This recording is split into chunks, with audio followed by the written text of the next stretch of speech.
Hey everybody, in this video we're going to be practicing derivatives with inverse functions. If you want to follow along, the links to the companion worksheet are in the description below. So let's get started. So the main thing we're here is that we're going to be given a function, but we're asking questions about the inverse. Now, we know that f of x equals x cubed minus 5. Now what we want to know is, what is the derivative slope at negative 120? Well, if that's the x value for the inverse, then that means 120 is the y value for this. So what we're saying is that f of some value x equals 120. Well, let's figure out what the x value is that corresponds with that. So we got x cubed minus 5 equals 120. Add the 5, and we get x cubed equal to 125. And so we get x equal to cube root of that, which is 5. So the point we have for the function is f of 5 equals 120. Now f inverse of that will be 120 equals 5. Now, how does this help us? Well, in a problem like this, it actually would be pretty easy to find the inverse, but there are going to be problems later where finding the inverse is much more difficult.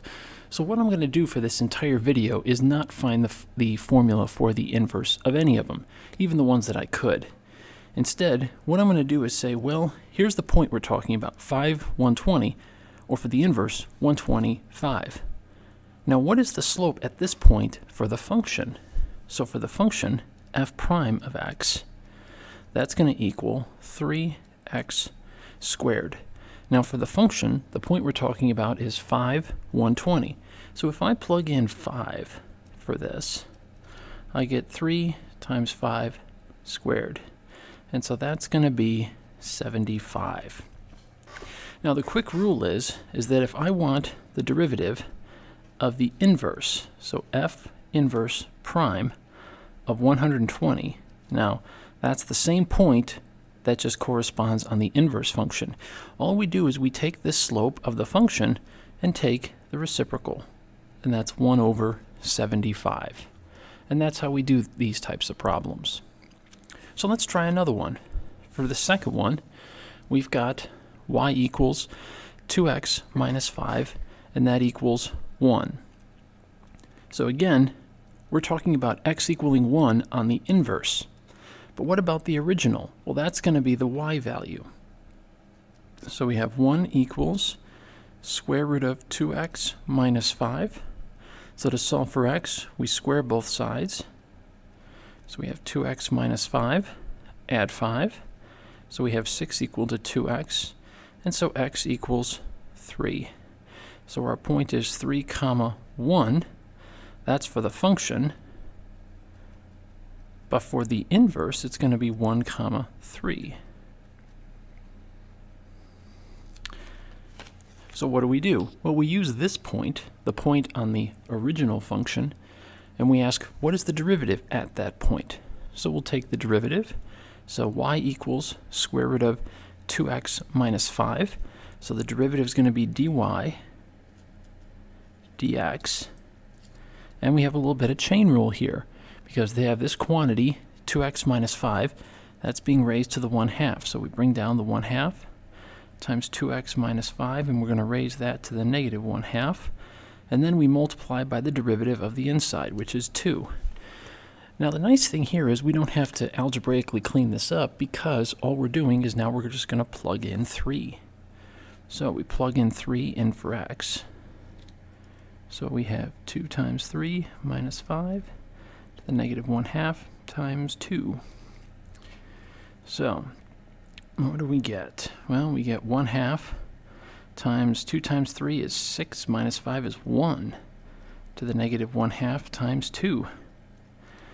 So 1/2 times 1 to anything is 1 times 2 is just 1. So that's the slope of this function at 3 comma 1. But what about the slope at 1 comma 3? So the slope of the derivative of the inverse at this point is going to be the reciprocal of that. So the slope at 1 comma 3 is 1, is the reciprocal of that. And 1 is its own reciprocal. So let's go on to the next one. Now with this one, here it's going to be harder because here we can't find the inverse formula directly. So this is an example where we have to do it like we did in number 1 and number 2. So what do? We set f of x equal to this. So 2 equals x cubed plus 2x minus 1. If I bring over the 2, we have 0 equals x cubed plus 2x minus 3. Now at first glance you might think, well, you can factor that. Well, you could if that were an x squared, but it's not. It's an x cubed. So the easy way to do this is to graph x cubed minus 2x minus plus 2x minus 3. And we'll just see where it crosses the x-axis. Again, this is just using an approximation. And what we get is we get a value of x equals of 1. So that means f of 1 equals 2. Now for our inverse, f inverse of 2 equals 1. So now we ask, well, what is the derivative at that point? All right, so we take the derivative of f prime. Of f of x, f prime is going to be 3x squared plus 2. And so now we plug in the x value that we found, which is 1. So f prime of 1 is going to be 3x squared plus 2. So that's 3 times 1 squared plus 2. And so that is 3 plus 2, which is 5. So now the question is, what is the slope at the inverse point? So on the inverse, we have f inverse prime of 2, and that's going to be the reciprocal, and that's going to be 1/5. All right. For the next one, it's phrased a little differently, but it's asking for the exact same thing we've been finding. We want to find the derivative, that's the prime, of the inverse at x equals 12. So we set 12 equal to this. So 1/3 x cubed plus 5/3 x plus 2 equals 12. So we'll subtract 12. So 1/3 x cubed plus 5/3 x minus 10 equals 0. Now maybe if that were x squared, might be able to do something with that, but we can't. So I'm just going to graph it. Now you can use a graphing calculator, or you can use an online graphing calculator like Desmos. I recommend that very highly if you need to graph something. All right, and so my graphing calculator that I'm using right now, let's see, that's telling me, looks like we're going to have an approximation. That's okay. We have an x value of approximately 2.577. 77. I always like to round to 3 places after the decimal. So that means f of 2.577 equals 12, and f inverse of 12 equals 2.577. So 2.577 is what we will plug in to this derivative. So the derivative is f prime of x equals x squared plus 5/3. All right. So when we plug in f prime of 2.577, we're going to square that number, 2.577 squared plus 5/3. All right, so 2.577 squared plus 5/3, and we get f prime of 2.577 equals 8.308. So now we want to find f inverse prime of 12, and that's the corresponding point to 2.577 for the inverse. So to find that, we take the reciprocal of that answer, and again that'll be a decimal of 0.120. All right, Let's move on to the next one. So here, now we want to find out what is the derivative of the inverse for f of x equals cosine of x. Now we've restricted it from 0 to x, 0 to less than x less than pi. So now we're only talking about cosine of x on that interval. All right. Now they give us the x value of 1/2. So we're setting cosine of x equal to 1/2. And so if we recall our unit circle, x is going to be pi over, let's see, that's going to be pi over 3 is going to be that value. So now we can say that f of pi over 3 equals 1/2. And so the inverse function, f inverse of 1/2, equals pi over 3 like that. So to find our slope of our inverse, we take the derivative. That's going to be f prime of x equals negative sine x.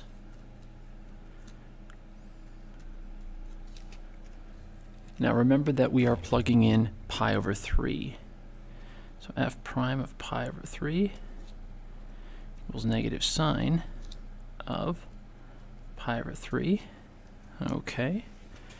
And let's see, sine of pi over 3. Sine of pi over 3. Just checking, making sure I remember my unit circle correctly. Yeah, we get negative square root of 3 over 2. Now what we want is we want the slope of the inverse at the corresponding point. So we want f inverse prime of 1/2, and that's going to be the reciprocal of this. It's going to be negative 2 over radical 3. And if your teacher wants it in a rationalized form, we'll multiply radical 3 over radical 3. And so that's going to be negative 2 radical 3 all over 3. All right, now for the last one. Now we want to find the derivative where f of x is sine of 2x.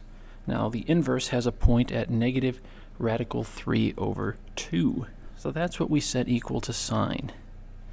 Sine of 2x equals negative radical 3 over 2. And so the angle that produces negative radical 3 over 2 on sine is negative pi over 3. And so if I want to get x by itself, we're going to divide both sides by 2. And so we get x equal to negative pi over 6. So we have f of negative pi over 6 equals negative radical 3 over 2. And our inverse, we're going to have negative radical 3 over 2 equals negative pi over 6, like that. So what we'll do is we'll take the derivative here, and now we've got a little bit of chain rule. The outside is going to be sine, so that derivative is cosine. So we have cosine, leave the inside alone, 2x, and the derivative of the inside is 2. Now we don't need to simplify this because we're just going to go right ahead and plug in negative pi over 6. And we get cosine of 2 times negative pi over 6 times 2. Now we can simplify the inside. Cosine of negative pi over 3 times 2. And because cosine is an even function, the negative really doesn't matter. It would be the same for cosine whether it was a negative or not. So we can just drop the negative because it doesn't affect it. And then cosine of pi over 3, that's going to be 1/2. And so we get a final slope of 1. So for our derivative of the inverse, f inverse prime of negative radical 3 over 2 is going to equal the reciprocal of that, which is going to be 1. Thanks so much for watching. If you liked the video, please give it a thumbs up. For more videos like this, click the subscribe button. If you're a teacher and this helped, share it with your colleagues or your students. If you're a student and this helped you, share it with your classmates. If you have suggestions or problems you want to see worked out, type a comment below. To support the channel, click the Patreon link to help keep this going. Thanks so much for watching. Remember, the best way to understand something is to do it.